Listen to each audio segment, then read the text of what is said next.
तुमने कभी गौर किया है कि जो सुख तुम खोजते हो वह कितना क्षणिक है? बस कुछ ही पल और फिर वही खालीपन। हस्तमैथुन सुनने में साधारण लगता है, एक आदत, एक खेल, लेकिन सच यह है कि यह तुम्हारी ऊर्जा का सबसे बड़ा रिसाव है। तुम सोचते हो कि तुमने तनाव मिटा लिया, पर कुछ ही देर बाद थकान, अपराधबोध और भीतर की खोखलाहट तुम्हें फिर उसी चक्र में धकेल देती है। ये सिर्फ शरीर की बात नहीं है, ये तुम्हारे मन की गुलामी है। तुम सोचते हो तुम इसे नियंत्रित करते हो, लेकिन धीरे धीरे ये तुम्हें नियंत्रित करने लगता है। एक तस्वीर, एक वीडियो, एक कल्पना, और तुम वही दोहराते हो, फिर पछताते हो, फिर से वही लालसा। ये कोई समाधान नहीं है, ये भागना है, अपने भीतर के खालीपन से भागना। देखो, ऊर्जा वही है जिससे तुम सोचते हो, रचते हो, प्यार करते हो, सपने देखते हो, और तुम उसी ऊर्जा को कुछ सेकंड की झूठी तृप्ति में बर्बाद कर देते हो।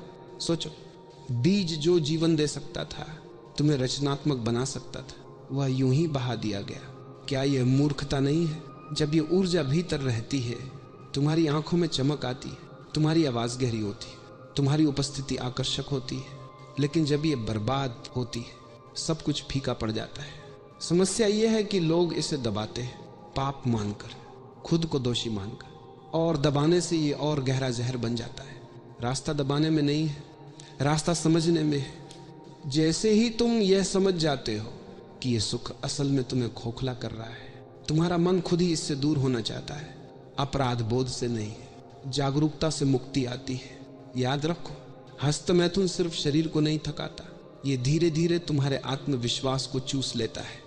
तुम्हारी चाल, तुम्हारी नजर, तुम्हारी आवाज सब कमजोर हो जाते, और जब आदमी खुद पर ही नियंत्रण नहीं रख सकता, तो जीवन के बड़े लक्ष्यों पर कैसे रख पाएगा?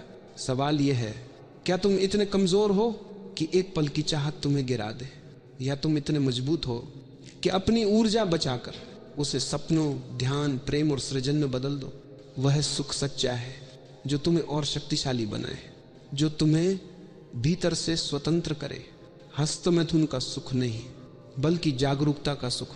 और जब ये समझ तुम्हारे भीतर उतर जाती है, तब तुम जानोगे असली आनंद बाहर नहीं, भीतर है, और वह किसी आदत का गुलाम नहीं होता, वह तुम्हारी स्वतंत्रता का प्रसाद होता है।